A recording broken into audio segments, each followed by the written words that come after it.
dans une grande difficulté si on leur demandait de résumer en quelques mots les perspectives de l'Union européenne. Pourquoi c'est impossible à comprendre? C'est d'abord parce que ça vient maintenant d'assez loin. Les idées d'origine remontent, comme vous savez, à 1945, donc ça fait presque 60 ans, et on les a pas tellement renouvelées depuis. C'est le même message.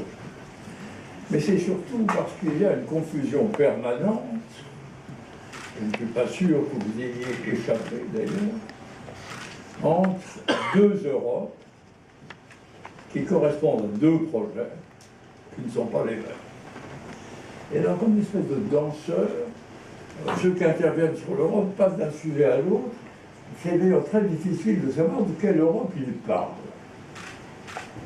Parce que vous avez à la fois une Europe à 28, qui est l'héritière de la zone de libre-échange voulue par la Grande-Bretagne au moment de la création de l'Union européenne, et puis vous avez l'eurozone, héritière du projet fédératif conçu par Robert Schuman et Jean Monnet. Vous avez les deux. Alors de temps en temps, ils se croisent, de temps en temps, ils s'éloignent, on emploie les arguments de l'un pour parler de l'autre. Le résultat, c'est totalement incompréhensible. Et d'ailleurs, le plus cocasse, il faut s'amuser encore, il peut garder un sérieux excessif dans cette maison de l'entreprise. Le plus cocasse, c'est qu'on va voter sur un sujet qui n'est pas le bon. Parce que le problème à l'heure actuelle, le vrai problème, c'est l'avenir de l'intégration européenne. Or, l'intégration européenne ne se fera pas dans l'Europe à 28, elle se fera dans l'Europe à 18. Mais vous nous invitez à voter dans l'Europe à 28. Donc, confusion totale. J'en dirai un mot, ça sera important de voir comment seront décodés les résultats. Parce que les résultats négatifs, est-ce que ça sera contre l'Europe à 28? Est-ce que ça sera parce qu'elle ne s'est pas réformée? Est-ce que c'est parce qu'on attend d'elle qu'elle fasse le travail de la zone euro? Je ne sais pas. Donc, très difficile et confusion en réalité entre deux Europes. J'espère qu'en sortant d'ici, vous en tirerez au moins cette conviction. Il y a deux sujets. Ce n'est pas extraordinaire qu'il y ait deux sujets sur un continent. Prenez le continent nord-américain, par exemple. Vous avez les États-Unis d'Amérique, le Canada, vous avez le Mexique, vous avez une zone de libre-échange pour l'ensemble, ça paraît assez naturel. Alors pourquoi mélange-t-on en Europe les sujets de façon inextricable? Donc, de quelle Europe vous parle-t-on? Premier sujet. Est-ce de l'Europe à 28? Il faut dire qu'elle a un besoin impérieux de se réformer. On a essayé de lui proposer de se réformer, d'une part au moment du traité de Maastricht, qui était le dernier bon traité européen, en fait, écrit il y a un peu plus de 10 ans, 11 ans maintenant, avec la Convention européenne. On a travaillé de façon ouverte pour réformer l'Europe à 28. Mais ça n'a pas été suivi d'efforts. C'est d'ailleurs assez cocasse, comme l'Europe à 28 refuse la réforme. Elle s'accroche absolument aux structures existantes, bien que celles-ci soient franchement pas très adaptées. Beaucoup d'entre vous sont des chefs d'entreprise qui gèrent des entreprises très petites, moyennes ou grandes. Avez-vous dans vos entreprises un seul conseil à 28? Et dans ce conseil à 28, accepteriez-vous que les plus petits aient le même pouvoir que les plus grands? Je ne comprends pas. Or, l'Europe à 28 est composée de 28 États membres, dont un État qui est plus petit que le plus petit des États des États-Unis, et un État qui est plus grand que le plus grand des États des États-Unis. La situation. Cette Europe à 28 fonctionne sur un principe de majorité pas très clair, où les petits ont autant de droits que les grands. Elle aboutit à la création d'une commission de 28 membres, ce qui est déraisonnable, car tous ceux qui ont étudié le sujet, ils fois qu'on remet en cause un peu, savent qu'il y a 13 tâches à peu près européennes à accomplir. Donc il suffirait de 13 commissaires. C'est d'ailleurs ce qu'a dit à l'époque le seul bon président de la Commission européenne des 30 dernières années, qui était Jacques Delors. Jacques Delors s'est exprimé et a dit, franchement, il faudrait 13 commissaires. La Convention européenne, après des débats assez difficiles, et donc une certaine abnégation des uns des autres, avait conclu, avait abouti au fait que la Commission devrait avoir 13 membres. En fait, c'est 13 plus 2, parce qu'il y a le président, il y a le ministre des Affaires étrangères, en maintenant c'est 13. Ça a été inscrit dans le traité de Lisbonne. Et puis clandestinement, il y a 2 ans, il y a une espèce de vote à la dérobée, et on a rétabli la commission à 28. Et vous allez voter, vous, pour une commission de 28 membres. Pourquoi est-ce une calamité? Premièrement, parce qu'elle ne peut pas délibérer. Deuxièmement, parce que la sécrétion de règlements, d'interventions, de discours, tout ça, est proportionnelle au nombre. S'il y a 28 commissaires, chacun d'eux a un directeur cabinet, un chargé de la communication, qui le harcèle et qui dit qu'est-ce qu'on fait, qu'est-ce qu'on dit, etc.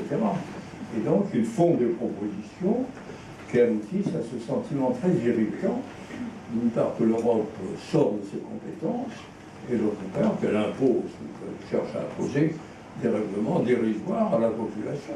Moi, je prends un cas, pour des cas personnels. Nous habitons en Touraine. En Touraine, il y a des petites rivières. Nous avons une petite rivière qui doit faire 7 km de long.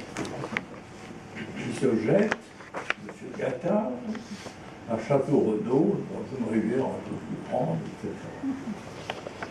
On nous oblige, nous, c'est pas nous, c'est nous, à faire des travaux sur cette petite rivière à partir de directives européennes.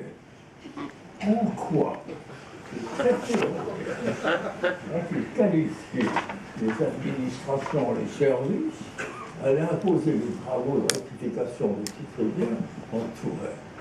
Et comme il y a 28 commissaires, parce que le 27e n'a rien à faire, hein, c'est conseiller, il a déjà quelque part de faire un texte pour éviter, pour couper les virages. D'ailleurs, ici même, vous avez péché dans ce défaut. Dans la présentation de nos travaux, vous avez parlé de la présidence grecque de l'Union européenne. Cette présidence n'existe pas. La Constitution plus le traité d'application, le traité suivant, le traité de Lisbonne, ont supprimé la présidence tournante, supprimé. Et comme le milieu n'aime pas les réformes, il continue à croire qu'il a une présidence tournante. Il y a un président du Conseil européen, qui est M. Van Rompuy, belge, qui termine l'année, ensuite il y en aura un autre, il sera peut-être grec, il sera peut-être autre, je n'en sais rien, mais il n'y a pas à l'heure actuelle de présidence tournante.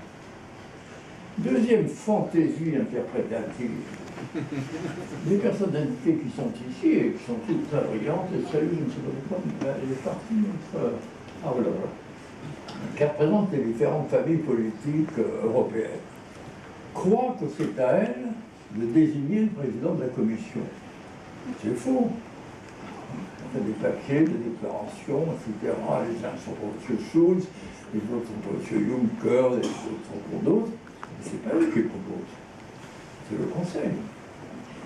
Le texte est le suivant. C'est le Conseil européen qui propose le nom du futur président de la Commission. Et le Parlement européen vote, et vote sur un nom qu'on lui propose, qu'il peut accepter, qu'il peut refuser. S'il refuse, on recommence. Et à l'heure actuelle, au lieu d'avoir des jeux de partis nationaux, on sont des nationaux, on devrait avoir une prospection tout à fait différente. C'est-à-dire de s'inspirer du mot fameux de Bonaparte, la priorité au talent. Est-ce qu'il y a en Europe des hommes, des femmes à l'heure actuelle, dans cette Europe un peu désorganisée, un peu mal perçu par l'opinion publique, comme on le voit dans les sondages, est-ce qu'il y a quelques hommes, quelques femmes entre lesquelles on peut choisir un président? Et probablement, on aboutirait à d'autres propositions. Donc vous voyez que l'Europe a 28, son grand problème, c'est sa réforme. Et cette réforme, elle n'en veut pas. Alors, vous avez entendu deux personnes charmantes, je mets au féminin, je vais citer Goulard, Alain Massour, etc., qui nous expliquaient des choses très positives sur l'Europe, et ils n'ont pas dit une chose. Cette Europe institutionnelle refuse de se réformer. Et comme elle refuse de se réformer et qu'elle n'a pas été très bonne pour gérer la crise, l'opinion lui en veut. C'est naturel. Pourquoi qu'un citoyen européen, français, allemand, italien, espagnol, portugais, etc., s'enthousiasme pour une Europe qui a mal fonctionné pour sortir de la crise? Il est même, naturellement, une position négative.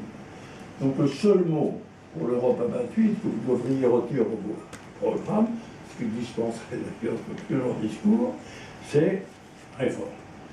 Il faut réformer l'Europe à 28. Alors, quelle est l'interprétation future des résultats de l'élection? Ça va être très curieux et probablement, malheureusement, assez antipathique, parce que, on va dire, les Européens ont voté contre l'Europe. Non, ils ne vont pas voter contre l'Europe. Quelques-uns, bien sûr, ils ne vont pas voter contre l'Europe. Ils vont voter contre la manière dont l'Europe a fonctionné au cours des dernières années et dont elle n'a pas été réformée. C'est ça qu'ils vont dire. Et on ne peut pas leur en vouloir de le dire.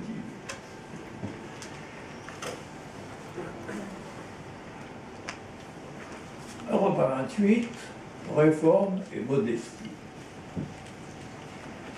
L'Europe de l'euro-intégration, qu'est-ce que c'est?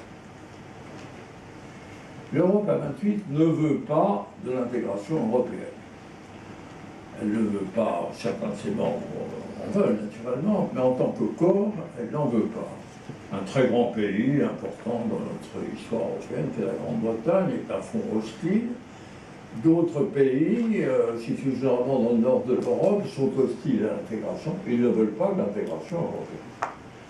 Donc il existe un groupe, comme il existe des États d'Amérique sur le continent américain, il existe un groupe qui, lui, est favorable à l'intégration européenne. Et ce groupe coïncide à peu près avec la zone euro. Ce n'est pas tout à fait la zone euro, il ne faut pas se tromper, parce qu'il y a dans la zone euro des pays qui ont du mal à prendre des décisions et qui, s'ils étaient dans le système, en réalité bloqueraient plus ou moins l'intégration. Donc ce n'est pas tous les pays de la zone euro, mais disons le plus grand nombre des pays de la zone euro sont favorables à l'intégration européenne. Et ce sont ces pays dont les peuples et dont les gouvernements sont favorables à l'intégration européenne qui doivent agir pour faire quoi? Pour installer sur le sol de l'Europe une puissance économique à la hauteur du XXIe siècle. Ils ont des idéologies un peu différentes, mais l'éventail n'est pas très ouvert en réalité. Et si on regarde le monde tel qu'il est, si on voit les résultats de performance que nous enregistrons sur notre continent, nous sommes les derniers en termes de croissance, nous sommes les derniers en termes d'emploi, nous ne sommes pas les premiers malheureusement en termes d'innovation, donc nous avons un grand effort à accomplir. Et cet effort, il passe par l'intégration. Alors, qu'est-ce que c'est que cette intégration? Qu'est-ce qu'on veut dire par là? Les gens qui font des programmes, parce qu'il y a un programme. Vous avez des projets de côté travailler de façon intéressante, il ne faut pas dénigrer.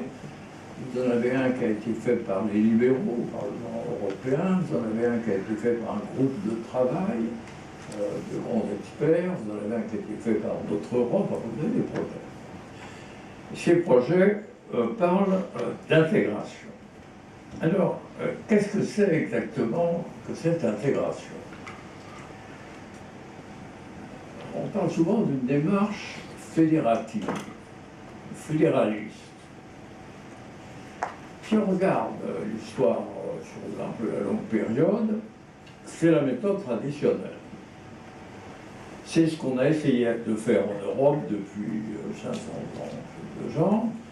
On a essayé de le faire par la conquête militaire. La conquête militaire a échoué, et on essaie de le faire actuellement par des accords politiques. Mais en réalité, le fédéralisme ainsi conçu, il se glisse dans l'histoire du passé, en fait.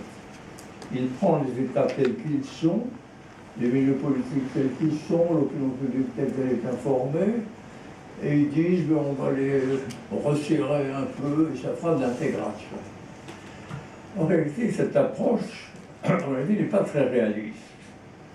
D'abord parce qu'elle suscite la crainte de l'opinion. L'opinion dit on va perdre notre identité, on va perdre nos droits, et on ne voit pas très bien en quoi cette contraction pourrait aboutir à des résultats positifs. Donc il faudrait une démarche fédérative. C'est-à-dire une démarche qui porte sur des sujets et qui ne porte pas sur les entités politiques. Si elle porte sur les entités politiques, vous retombez sur des choses classiques. La nécessité de négocier des traités, des discussions sans fin, le refus de réformes, etc.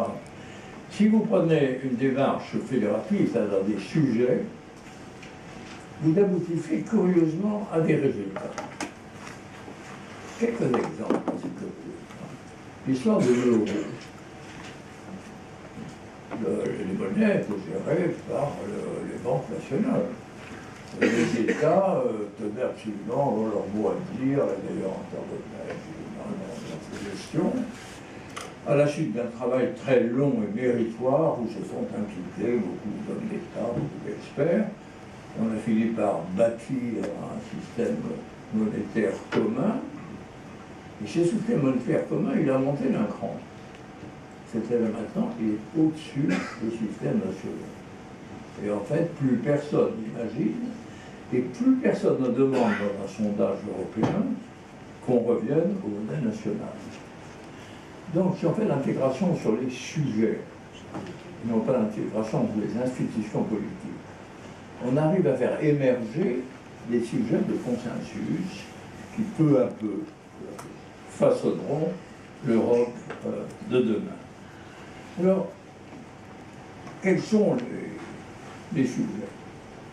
D'abord, je crois qu'il est très important dans la vie des peuples de fixer des objectifs. Les peuples s'intéressent au sujet, hein, mais ils sont déroutés par la complication, la difficulté d'analyser, etc. Donc il faut leur proposer des objectifs.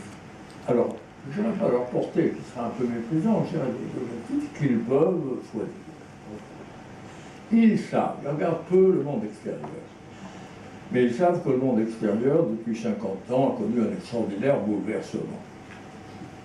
Ils savent que la Chine, qui était 10e, dans le classement des pays du monde, a passé à toute vitesse dans la hiérarchie, se trouve à l'heure actuelle occuper le 2e rang, et occupera dans 12 ans, 15 ans, le 1er rang. C'est ça.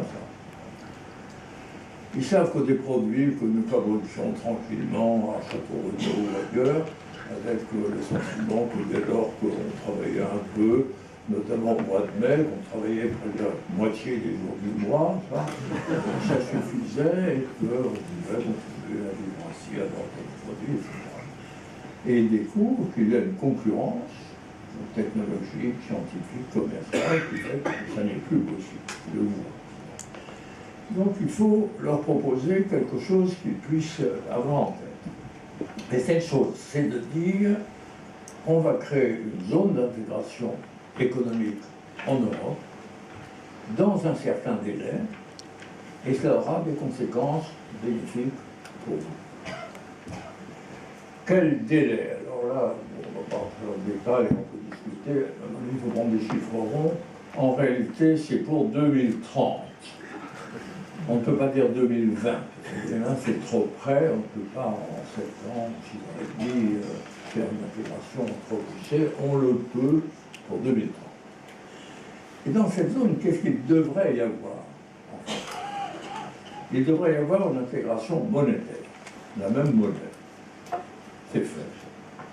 C'est fait et personne ne demande à revenir là-dessus. Il devrait y avoir une intégration budgétaire. Alors attention, ça ne veut pas dire que le détail des budgets soit fixé dans la zone, mais ça veut dire que les équilibres budgétaires sont fixés au niveau de la zone. Pourquoi? Parce que si on a la même monnaie, on doit avoir les mêmes équilibres budgétaires en gros. C'est décidé. Il faut le faire. C'est décidé. Ça a été proposé à un moment, il y a 2 ans et demi, à un moment c'était un autre président de la République française qui a accepté l'accord. Ça a été voté l'année suivante par la majorité actuelle du milieu politique français. Donc on a une zone d'intégration budgétaire. Il faut y ajouter une zone d'intégration fiscale et sociale. Et c'est simplement un changement d'état d'esprit. Tout le monde trouve tout à fait naturel dans cette salle qu'une même entreprise, qu'une même personne paie des impôts différents, suivant qu'elle est à Milan, suivant qu'elle est à Berlin, suivant qu'elle est à Barcelone, etc. Si vous êtes aux États-Unis, vous payez les mêmes impôts si vous êtes à Los Angeles, à New York ou à Chicago. Si vous êtes en Chine, vous payez les mêmes impôts à Shanghai et à Pékin. Pourquoi en Europe, à 150 km près, on doit payer des impôts différents? Et il y a une demande forte d'égalisation fiscale. C'est d'ailleurs un sujet intéressant. On pourrait rentrer dans le détail, mais vous m'avez demandé de ne pas être trop long. J'arrête à quelle heure là? Non, je peux parler de ça. Non, mais il faut faire une zone d'intégration fiscale, c'est-à-dire que à la fin de la période, une entreprise ou une personne paiera les mêmes impôts, sauf les impôts locaux, naturellement, mais paiera les mêmes impôts d'État, quelle que soit sa localisation. Et ça n'est pas très difficile à faire. Il s'y ajoute naturellement une zone également d'intégration sociale. C'est plus difficile. Il faut être plus prudent, parce que les législations sociales reposent sur des concepts qui ne sont pas les mêmes. Il y a le concept de Beveridge, qui vient de la culture britannique, c'est à base de cotisations patronales et syndicales. Il y a la culture bismarckienne, la culture allemande, où ça vient d'un système dans lequel c'est l'État fédéral qui assure les équilibres, donc c'est un peu compliqué. Mais on peut créer des fourchettes et ramener simplement les écarts à l'intérieur de limites supportables. Cette zone, cette eurozone, devrait avoir une dette commune. Complètement grotesque d'avoir 14 dettes. Grotesque. Si vous prenez un grand groupe industriel, français, allemand, international, il n'y a pas 14 systèmes d'émission de bombes.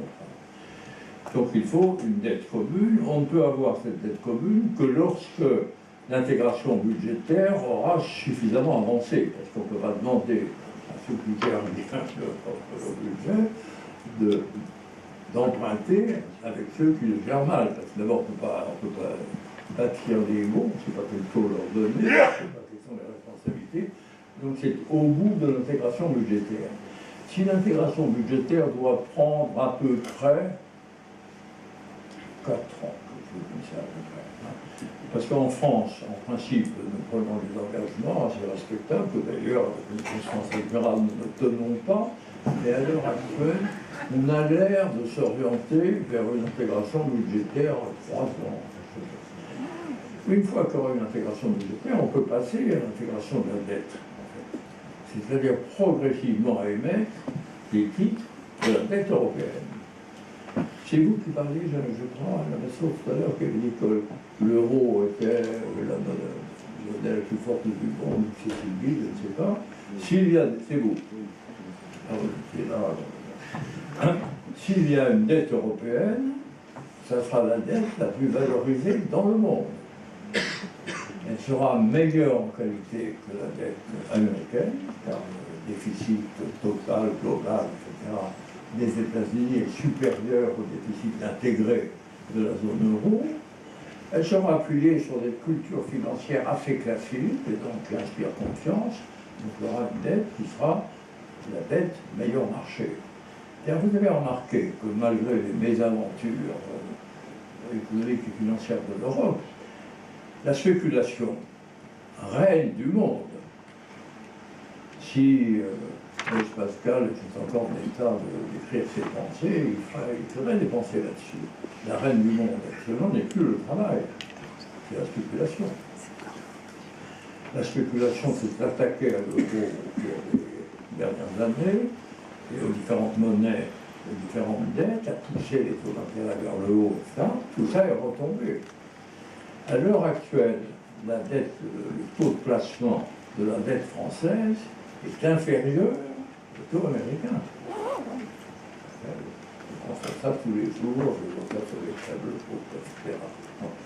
Donc, une dette commune et l'instauration d'une solidarité financière. C'est un point intéressant que pratiquement pas beaucoup discuté. Les gens croient ou disent ou écrivent qu'il ne peut pas y avoir dans une même zone monétaire des pays riches et des pays pauvres. C'est tout à fait faux. Si vous prenez les États-Unis et la différence de revenus des populations et des entreprises dans les États des États-Unis, il y a des écarts énormes. Entre l'Arkansas et la Californie, entre le Nebraska et New York, il y a des écarts énormes. Si vous prenez la Chine, entre la région côtière ou les grandes villes du centre et les autres régions, il y a des écarts énormes. Ils ont la même monnaie. Donc, ils ont une même monnaie, mais ils ont une solidarité financière.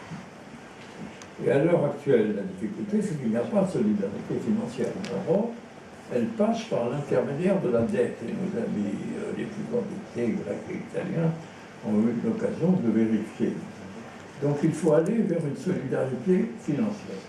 C'est-à-dire que les riches paient un peu pour les moins riches. Ça se fait dans tous les grands États. Ça se fait comment? D'abord, on prend en charge des dépenses qui sont des dépenses générales. Dans le système européen actuel, toutes les dépenses d'éducation, par exemple, de défense, sont des dépenses nationales. Donc elles sont supportées soit par les pays riches, soit par les pays pauvres. Dans un pays comme les États-Unis ou la Chine, ces dépenses sont au contraire réparties sur l'ensemble du pays. Donc il faudra proposer un mécanisme de solidarité financière. Alors pour quand? Je vous l'ai dit, à mon avis, pour 2030.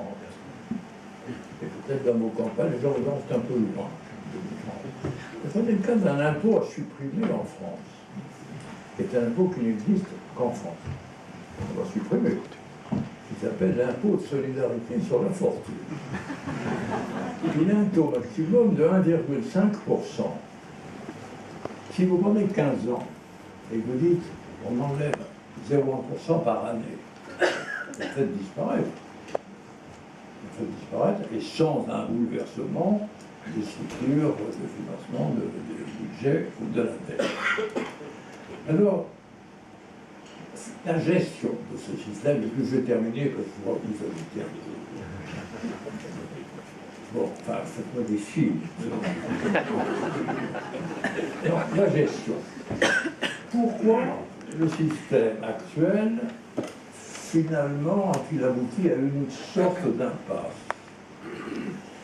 C'est parce que les institutions européennes se sont glissées entre les États membres et l'Union, en fait. Et qu'on a à gérer un double rapport, le rapport des États membres avec les institutions, et le rapport des États membres avec l'Europe. Dans le nouveau système, il ne devrait pas y avoir d'échelons intermédiaires. D'ailleurs, dans le système monétaire, il n'y en a pas. Vous avez la Banque centrale européenne, et puis vous avez le système bancaire national, les banques, ainsi de suite. Les banques centrales nationales ont perdu la compétence dans ce domaine. Eh bien, dans les autres domaines d'intégration, il faut arriver à la même chose. C'est-à-dire que la gestion se passe directement entre le niveau global et le niveau du terrain. Comment? Ça veut dire qu'il faut que ce soit les dirigeants du terrain qui gèrent les intérêts communs. Et donc, par exemple, qu'il y ait ce que j'appelle un directoire de la zone euro, que, si l'on veut un gouvernement, mais qui n'est pas un gouvernement, parce qu'il n'a de compétences que pour les matières en réalité communes, qui se réunissent obligatoirement tous les mois, régulièrement, et qui gèrent peu à peu ce réseau de compétences communes. Et il n'y a aucun besoin d'insérer entre ce directoire et l'administration nationale un échelon intermédiaire. Prenez le cas, par exemple, de la fiscalité. Pourquoi n'a-t-on pas abouti, au fait que l'impôt sur les sociétés soit uniformisé dans l'ensemble de la zone euro? Pourquoi? C'est parce qu'il fallait passer par un échelon intermédiaire. Si ça avait été fait entre le sommet et les administrations financières, on l'aurait fait. Mais si on à 3 étages, on ne peut pas éviter. Donc l'idée, c'est qu'il y a un directoire de euro, directoire composé des chefs d'État et de gouvernement, qui se réunissent tous les mois, et qui traitent les problèmes directement, avec comme échelon technique les administrations compétentes nationales. Alors, pour terminer, il faut une forte injection démocratique.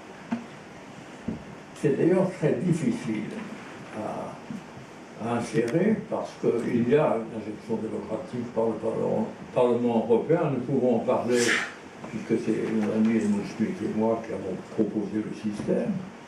C'est même nous qui l'avons défendu en France contre une partie de l'opinion politique qui a été contre. Car en 1979, il y a eu un débat très vif sur l'élection du Parlement européen, avec saisine du Conseil constitutionnel, où le système n'a été approuvé qu'à une voix près. Nous espérions que ce serait une assemblée reconnue comme représentative. Elle est respectée, elle travaille assez bien, mais elle n'est pas reconnue comme représentative. Il faut donc revenir un peu en arrière, ce qu'avait proposé Jean Monnet d'ailleurs, c'est-à-dire être plus près des parlements nationaux et avoir pour la zone euro un congrès de la zone euro qui associe à la fois des députés européens et des députés nationaux.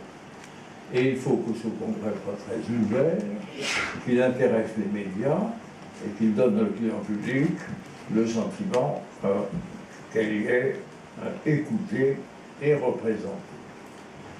Dernière remarque, il ne faut pas négocier un nouveau traité. On perdra son temps. La négociation diplomatique, dans sa culture, ne peut pas aboutir à de tels résultats. Puisque la négociation diplomatique représente les États en compétition les uns avec les autres, les uns gagnent, les autres perdent, et finalement on ne peut aboutir qu'à de tout petits résultats. Il faut prendre la méthode que nous avons prise pour la monnaie, c'est-à-dire isoler le problème et créer un groupe, des groupes qui travaillent sur le sujet, avec d'ailleurs éventuellement une participation des institutions, ainsi de suite, et en fonction de ce travail, aboutir finalement à des propositions communes. Alors voilà ce qui me semble souhaitable pour l'Europe, l'annoncer, le dire aux citoyens, dans 30 ans, partout où vous travaillerez, partout où vous ferez, partout où vous étudierez, vous aurez les mêmes charges, les mêmes impôts et surtout les mêmes chances. Et peu à peu, on verra ce groupe qui est à l'heure actuelle, comme vous savez, titulaire d'un PIB supérieur à 2 fois le PIB de la Chine, qui est le premier commerçant mondial, qui a maintenant une des monnaies les plus fortes du monde. On verra ce que quoi apparaître comme une puissance économique assez ouverte, assez libre, moins interventionniste, moins bureaucratique, et capable de porter nos valeurs, qui sont en même temps des valeurs de civilisation et de culture. Merci de votre patience.